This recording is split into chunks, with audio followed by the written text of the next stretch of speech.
Comment créer une île flottante, un village, voire une ville entière? Je vous montre mes secrets en détail pour que vous puissiez faire les vôtres. La première étape, je verse des pâtes ou du riz directement sur la feuille. Ça peut paraître étrange, mais c'est une technique qui existe vraiment.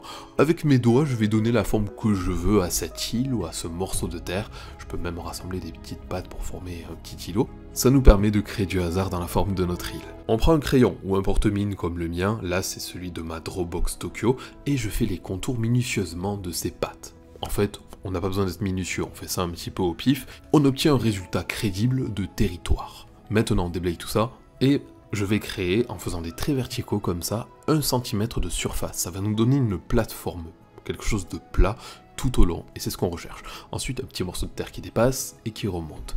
En fait, quand ça dépasse un petit peu comme ça, j'appelle ça un balcon. Il n'y a pas beaucoup de surface dessous. Quand c'est plus dense comme ici, on fait quelque chose de plus généreux, la terre tombe et elle est attirée par la pesanteur, et là on remonte toujours un petit peu en saccadé, comme ça. Voilà, on coupe cette île en deux. Et on va tracer des traits en diagonale, à droite, puis dans l'autre sens opposé, et ça nous donne un quadrillage. Ce que je fais là, c'est d'ajouter un peu de nature tout autour de mes angles, pour éviter que ça fasse une arête sèche qui tombe dans le vide. J'ajoute des buissons, des arbres qui vont dépasser et qu'on ancrera plus tard. Des stries dans la terre, je peux créer des arbres un peu plus larges, un peu plus grands, avec les écorces, les feuilles. On peut faire aussi de la mousse qui descend le long de nos terres. N'hésitez pas à aller chercher des rêves pour tout ça.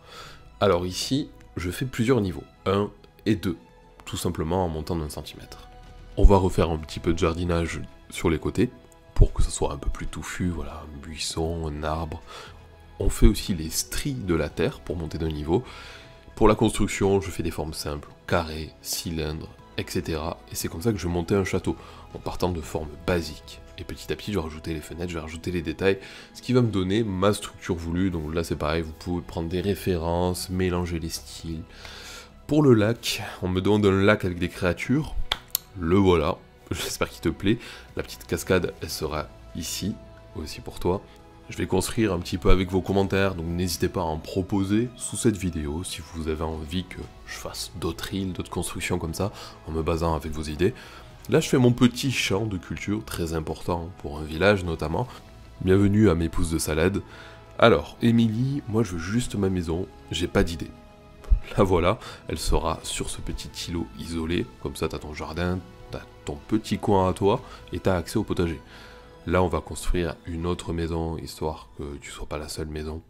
Celle-ci, je la fais un peu plus large, avec des motifs pierre sur ses murs, pour lui donner un petit côté traditionnel. Et voilà, pourquoi pas entasser des petits menhirs par là, des buissons un peu partout, ça c'est très important si vous dessinez une île végétale. Vous n'avez pas besoin de faire des buissons très marqués, mais juste des petites touffes comme ça en faisant des zigzags, ça fait le taf. Transition de matériel, on passe au contour avec les micro-pigments. Donc là c'est très sympathique à faire, on va juste repasser par-dessus notre croquis en essayant de corriger si possible. Ça sert à ça un croquis, on va construire visuellement et non parfaitement, et puis on repasse par-dessus pour donner quelque chose de propre. Là c'est du 0,05, donc c'est extrêmement fin, et il n'y a pas plus pratique pour faire les petits éléments. Comme ça, une cheminée, des tuiles, des petites herbes. Ce stylo-là, je vais l'utiliser absolument partout. Donc c'est mon stylo principal, c'est du 0,05. Et encore une fois, il est dans la Dropbox qui contient tout ce qu'il faut pour faire l'île. Ton côté prend forme, Émilie. Attention de ne pas tomber quand même. Là, on part sur notre maison en pierre. Petit ancrage des rochers, puis du château. Marche par marche au niveau des escaliers. On peut y aller avec ce genre de stylo. Ce genre de création, ça me rappelle l'époque où je jouais à des jeux RPG, genre Dofus ou Age of Empires, qui est un jeu de guerre stratégique médiévale. Donc là, on retombe un peu dedans en faisant des champs, par exemple. Et le fait de le faire moi-même avec un stylo, bon, c'est plus lent que de le construire dans un jeu, mais en tout cas, il y a un petit fun qu'on retrouve que je ne retrouve pas dans d'autres styles de dessin. Là, c'est une gomme en mie de pain, donc elle s'étire, elle se malaxe, et elle peut même se transformer en rouleau. En fait, si je l'étale comme ça, et que je la roule un petit peu comme un rouleau à pâtisserie, ça va tout absorber. On passe au sérieux, le coloriage avec ses feutres. Pour les personnes qui seraient intéressées par le matériel de cette vidéo, tout est réuni dans cette box de dessin que j'ai créée moi-même, avec les magasins Rougier et Play. Ce coffret est assez lourd puisqu'il contient énormément de matériel, et c'est du matériel que j'ai entièrement sélectionné ou fait directement avec Rougier et Play. C'est-à-dire que c'est dans leur magasin ou sur leur boutique en ligne, je mets les liens en description. Donc là, on a toute la liste de ce qu'elle contient, avec notamment des feutres à alcool, il y en a 10, il y a un sticker, il y a une carte cadeau, il y a des feuilles exprès pour dessiner au feutre à alcool, des îles, du manga, des feuilles de transfert, des stylos micropigments, critérium, gomme, tout ce que vous voulez. Il y a même une fiche d'exercice que j'ai moi-même dessinée. Donc là c'est une première aussi, je suis assez fier de retrouver ça dedans. C'est une expérience, vous me direz ce que vous en pensez.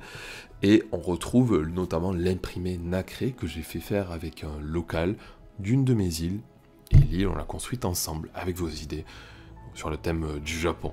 J'espère que ça vous plaira, en tout cas c'est pour tous les âges, la prise en main est simple avec ce genre d'outils. Le kit est complet pour faire ce genre de village, ce genre d'île en tout cas. Le feutre vert jaune me sert à recouvrir toute la nature de mon île. Je me prends pas la tête, je passe par-dessus les traits directement, sur les touffes d'arbres, sur la végétation. On recouvre tout avec ce vert. En tout cas c'est ma technique. C'est un super feutre puisque ça fait cet effet très uniforme tout le long. Ensuite je prends la couleur crème pour faire la base de la terre. On prendra des couleurs plus foncées ensuite pour réaliser les ombres et les volumes. Là je passe bien partout. Pareil j'évite les petites touffes d'herbe pour les laisser respirer. Et j'oublie pas ces deux niveaux qu'on a rajoutés tout à l'heure. C'est là qu'on se rend compte que c'est monté d'un étage quand même. Je fais pareil pour mes troncs, comme la couleur s'en rapproche beaucoup, on peut l'utiliser. J'utilise du jaune évidemment pour mon champ de blé. Merci l'adage d'ailleurs pour ta proposition, il nous faut des agriculteurs et il faut les chouchouter, on en a bien besoin. Là, le château, on peut le compléter avec ma couleur rose pâle. Voilà, pour avoir une petite structure colorée qui se détache un petit peu du reste. Et je viens rajouter le rose beige sur le toit pour donner un petit cachet foncé sur toute nos toitures. Je vais essayer de rester dans la cohérence en faisant tous les toits de la même couleur, comme on l'aurait fait dans un village traditionnel par exemple. Le gris froid pour les pierres et le rose beige pour amplifier la terre. Donc là, tout va se jouer dans les mélanges. Avec un vert plus foncé, je vais aller côtoyer le contour de mes arbres, de mes bordures, de mes végétations, et je vais récupérer le vert jaune de tout à l'heure. En fait, je fais des mélanges. Je repasse dessus, et les deux couleurs vont se mélanger, elles vont se diluer, se propager, ce qui va nous donner ces petits dégradés, qui vont donner ce petit cachet végétal, ce réalisme en fait dont on avait besoin. Donc, pas besoin d'aller chercher des crayons, tout peut se faire en mélangeant une couleur plus une autre. Ça, c'est si vous voulez un rendu smooth, très fondu comme le mien. Donc 2 feutres à alcool, ça suffit. Mais par contre, vous pouvez aussi utiliser cette technique avec des crayons. Ça vous fera quelque chose de plus granuleux, mais ça fonctionne aussi. On aura tout simplement une texture légèrement différente. Ce que je fais là, c'est uniquement avec mon kit, mais ce tutoriel, il s'applique pour tout le monde. Quel que soit le matériel que vous avez, vous pouvez le reproduire. Ce qui changera, ce sont vos couleurs et votre trait. Donc là, on termine un peu toute cette végétation. Et je vais me servir d'un autre matériel, le stylo gel blanc Unibank, qui est aussi dans la box évidemment. Donc là, c'est avec parcimonie. Je vais faire des petits points sur une extrémité d'un toit, par exemple, et ça va ajouter cette touche de lumière. Alors, je peux le faire absolument partout, mais l'idée, c'est d'avoir un angle de la lumière. Donc, si le soleil vient de gauche, toutes les parois gauches seront éclairées légèrement, avec subtilité. Donc c'est du light line, c'est vraiment très léger.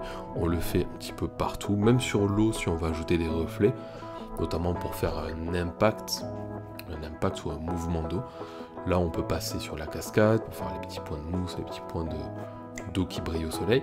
Alors, avant le résultat, si on récap tout ça, on a fait tomber des pattes, on a fait les contours, puis ensuite la plateforme de 1 cm, on a créé le quadrillage isométrique, on a fait nos croquis, notre ancrage et le coloriage avec la lumière. Si vous voulez soutenir cette chaîne, n'hésitez pas à mettre un avis sous cette vidéo, c'est très important pour moi. La box est en description en édition limitée. Bon dessin à la team et que vos crayons soient libres, comme l'art.